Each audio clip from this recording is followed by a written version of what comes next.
Rapport du dossier de police numéro 495731. Sujet: Bubble le clown. État du dossier: clos. Rapport d'enquête.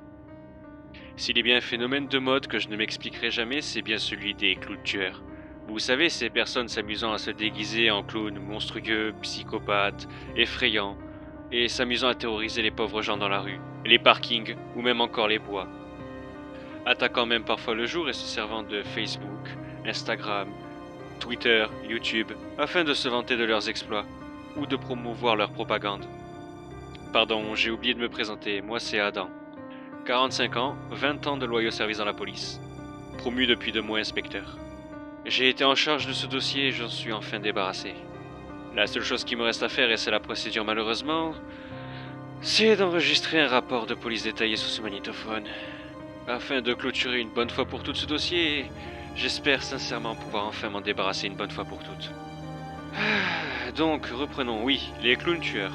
Si ceux-ci, la plupart du temps, se contentaient simplement de terroriser les pauvres gens sans réellement commettre de réels crimes, de s'attaquer plus à des phénomènes dits de prank, comme dirait-on sur internet, ou de fake, on déplorait, et ce très rarement et heureusement, des cas de disparition et ou de meurtre du côté des clowns aussi bien que du côté des victimes.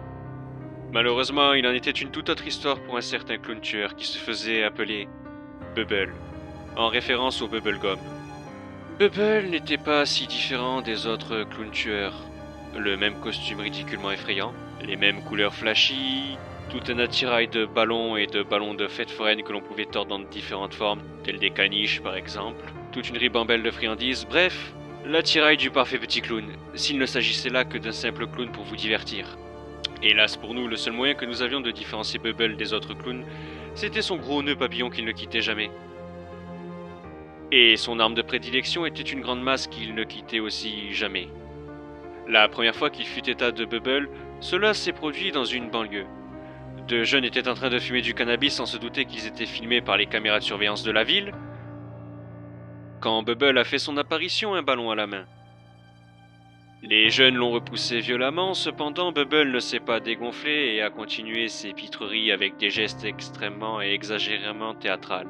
Ce qui finit par réellement énerver les jeunes. L'un d'eux sortit un couteau papillon, tandis que son ami sortit un pistolet, le pointant dans la direction du clown. Bubble n'a absolument pas sourcillé ou tremblé, loin de là. Il a dégainé son arme en sautillant sur place. Soudain, il s'est jeté à corps perdu d'une manière extrêmement fluide, rapide, foudroyante et violente vers le jeune qui possédait le couteau, lui fracassant le crâne d'un coup sec de sa masse d'une manière aussi violente que spectaculaire, répandant sa cervelle, du sang et des morceaux de chair sur le bitume, le trottoir, le lampadaire et même une éclaboussure sur la caméra. Le second jeune, complètement terrorisé, commença à tirer, le manquant à plusieurs reprises et le touchant cependant peu de temps après de manière totalement aléatoire. Plus précisément au niveau des côtes, des jambes, des épaules et des bras. Puis il tomba apparemment à court de munitions avant de s'enfuir à toutes jambes. Le clown le poursuivit, en boitant et ricanant, mais ne semblant pas plus ralenti que ça, ni réellement souffrir de ses blessures. Sur d'autres vidéos de caméras de surveillance, on le voit rejoindre le jeune dans une ruelle sombre, par laquelle il ressortit quelques minutes plus tard, totalement indemne, mais néanmoins couvert du sang qui ne semblait pas lui appartenir, celui du jeune qui l'a rattrapé dans la ruelle. À ce moment précis de la vidéo, il était de profil, cependant il s'arrêta, se retourna très lentement, puis d'un geste exagérément théâtral salua la caméra. Celle-ci se mit à friser quelques instants, puis tout redevint comme avant. Dès que l'image fut revenue, Bubble avait totalement disparu, introuvable, sur aucune autre caméra de la ville. Ce type avait tout simplement disparu, en un laps de temps qui était beaucoup trop court pour que ce soit possible. Les 2 semaines qui suivirent cet incident, une traque fut lancée à l'encontre de Bubble. Une traque qui n'aboutit malheureusement à rien du tout. Par la suite, on apprit qu'il était responsable de la disparition de 5 enfants, et qu'il avait commencé un petit peu avant le meurtre des 2 jeunes. Et qu'il possédait à son actif pas loin de 10 meurtres, ce qui faisait à son palmarès 5 disparitions d'enfants pour 10 meurtres, soit un total de 15 victimes. 17 si on y ajoutait les 2 jeunes récemment tués. On a bien vite été obligé d'appeler à l'aide les services de renseignement, et même l'armée pour bloquer les issues aux frontières. C'était insoutenable. Malgré le fait que nous ayons fait un grand blocus, de manière plus ou moins discrète, et que l'on contrôlait absolument tout, autoroute, train, aéroport, et même des quais. Bref, ce type n'avait absolument aucune chance de passer au travers des mailles du filet. Aucune. D'ailleurs, bonne nouvelle, c'est que pendant cette grande chasse, nous avons arrêté et interpellé pas mal de clowns. Si la plupart ont préféré s'arrêter, nous ayant avoué vouloir faire une mauvaise blague sans réellement vouloir faire de mal aux gens. Bien qu'on soupçonnait que certains reprendraient évidemment l'année suivante, cependant on semblait pouvoir réellement les décourager, ce qui était en soi une petite victoire personnelle pour nous. Peu de temps après, on apprit que Bubble passait au travers des mailles du filet. On ne savait pas comment faisait cet enfoiré, mais la seule chose que l'on savait c'est qu'il apparaissait de manière aléatoire avant de disparaître tout aussi soudainement. Ce type n'était autre qu'un fantôme, en tout cas dans sa façon de se déplacer. Ne croyant absolument pas au paranormal, cela m'exaspérait au plus haut point. Comment un type pouvait passer nos frontières et passer d'une ville à l'autre sans que l'on puisse l'arrêter? On a appris par la suite qu'il ravitaillait et rééquipait les clowns qui étaient assez téméraires pour rester sur le terrain, et malheureusement, pour la plupart, ou du moins pour certains, ils étaient réellement dangereux, leur fournissant armes, victimes et tout un attirail de friandises et autres gadgets de clowns, ballons, confettis, tout ce genre de choses. Et ce, afin qu'ils puissent continuer leur stupide numéro. J'appris par la suite que cet enfoiré s'était fait un numéro WhatsApp, et qu'il le fournissait à tous les clowns qui voulaient bien l'accepter et qu'il ravitaillait. Cela me donna une idée avec mon bidôme. Nous avions décidé que je me déguiserais en clown tueur, tout en ayant au préalable averti la population de notre petite tentative de mission, afin de les rassurer sur le fait que je n'étais pas un véritable clown tueur, mais de néanmoins attirer l'attention de Bubble. Nous avions fini par ouvrir les frontières, les gares, les aéroports, les ports, puisque de toute façon cet enfoiré pouvait aller et venir à sa guise, sans que l'on ne puisse rien y faire. Peu de temps après être en planque et jouer mon rôle, Bubble m'est apparu. Et ce qui m'a surpris, c'est qu'il était extrêmement fidèle à son surnom ou son pseudonyme. Il sentait réellement le bubblegum. Il s'est approché de moi, m'a tapoté l'épaule et m'a expliqué avec une compassion des plus sincères qu'il avait énormément compris le fait que les flics avaient foutu un sacré bordel, une sacrée pagaille, et qu'il comptait bien m'aider à me ravitailler. Il m'a ravitaillé en bonbons, ballons, et m'a offert comme arme un pied de biche. Il m'a aussi demandé si j'avais besoin d'aide pour trouver des victimes, à cela je lui avais répondu que non. Mais en revanche, je lui ai dit que j'accepterais bien son numéro WhatsApp vu que j'avais appris d'amis clown tueurs dans d'autres villes qu'il le fournissait volontiers. Je lui ai exprimé mon souhait à travers ce numéro de chasser à ses côtés un de ces soirs s'il l'acceptait bien entendu. Il accepta, il me donna son numéro avant de disparaître dans une ruelle. Mon collègue l'a pris en chasse et je me suis mis à les suivre. Quand nous sommes arrivés dans la ruelle, Bubble avait totalement disparu. Or, ce qui me chagrina, c'est qu'il s'agissait d'un cul-de-sac, et qu'il n'y avait aucun autre moyen de quitter cette ruelle que de revenir vers nous, ce qui me rendit de plus en plus perplexe. J'ai tout de même recontacté Bubble le soir suivant, lui annonçant que j'avais trouvé 2 victimes idéales. Il s'agissait d'un couple, et qui était relativement riche, passant leur temps à faire soirée sur soirée et à rentrer totalement ivres, garant leur véhicule à l'avant-dernier étage d'un parking, pas si sécurisé que ça en fin de compte, dans un quartier plus ou moins chic. Bubble m'a alors interrompu, l'air presque exaspéré, m'assurant et me disant que l'argent ne l'intéressait pas le moins du monde. En revanche, ce qui lui faisait extrêmement plaisir, c'était de chasser et de terroriser, de massacrer de pauvres innocents. Il a donc accepté, me disant que je pouvais garder l'argent après ça. Il m'a aussi lancé un petit avertissement non méchant et non menaçant à mon égard. Il m'a simplement dit qu'il était quelqu'un d'extrêmement ponctuel et que si j'étais en retard pour X ou X raison, il attendrait 10 à 15 minutes grand max avant de prendre mes victimes et de s'en aller, ne touchant toujours pas à l'argent. Cependant, comme il m'a dit, il faudrait alors que je le rappelle ou il me recontacterait éventuellement, afin que l'on fixe un autre rendez-vous de chasse ensemble.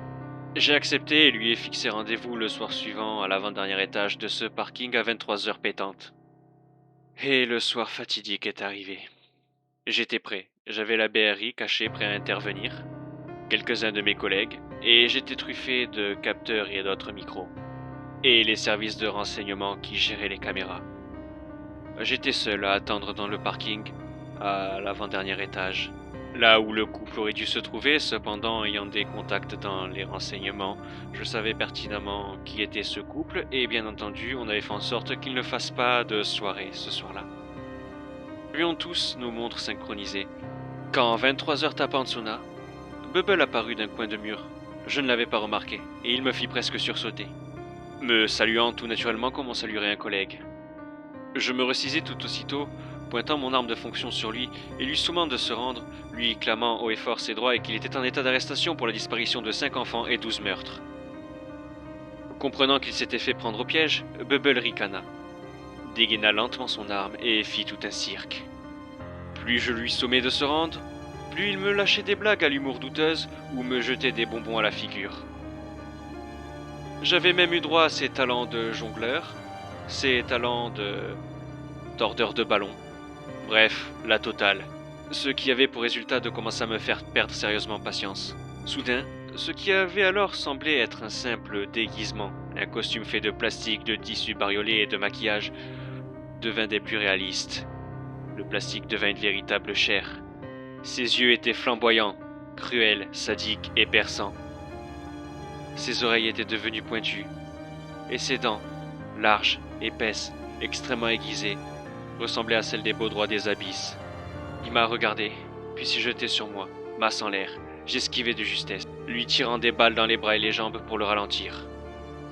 Mais rien ne semblait l'arrêter. Un très épais liquide sanguinolent noir s'écoulait de ses plaies. Et il continuait de me charger, avec une vitesse et une force folles.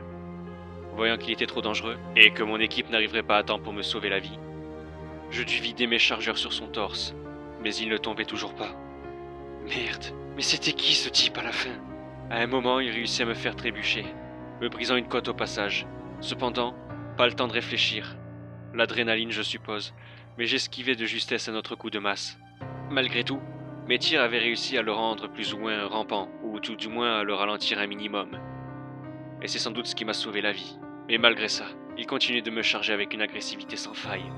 Afin de me sauver la vie, il ne me restait plus qu'à me servir de mon magnum, celui que mon binôme m'avait offert lors de ma promotion en tant qu'inspecteur. 6 balles. Je n'avais droit qu'à 6 coups, je ne devais pas me louper. Et c'est à ce moment qu'il m'a chargé de toutes ses forces une ultime fois. Je tirai la première balle entre ses yeux, la seconde sur son œil gauche, la troisième sur sa joue, la quatrième sur l'autre, la cinquième entre les dents, et enfin celle qui l'acheva, en plein milieu de son nez rouge. Il s'écroula devant moi, n'ayant pas pu me porter le coup fatal. Il était là, inerte, commençant à baigner dans une flaque de ce liquide épais qui était son sang, extrêmement visqueux, gluant et noir. Avant de mourir et dans un râle d'agonie, il m'a dit ceci.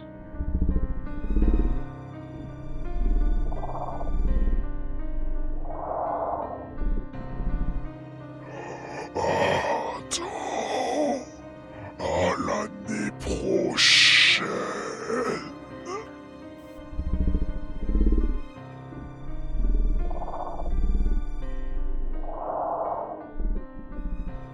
Quand l'équipe d'intervention arriva enfin à mon niveau, le costume reprit peu à peu son apparence de simple déguisement totalement ordinaire, sentant le plastique grillé et la charogne.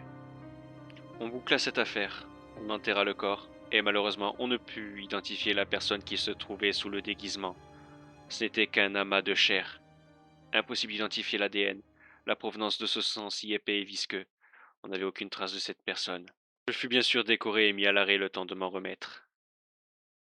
Pourtant, hier soir, en passant devant chez moi, près d'une ruelle, j'ai senti un parfum familier, une odeur qui ne m'était pas inconnue. Vous savez ces chewing-gums qu'adorent les enfants? Le bubblegum.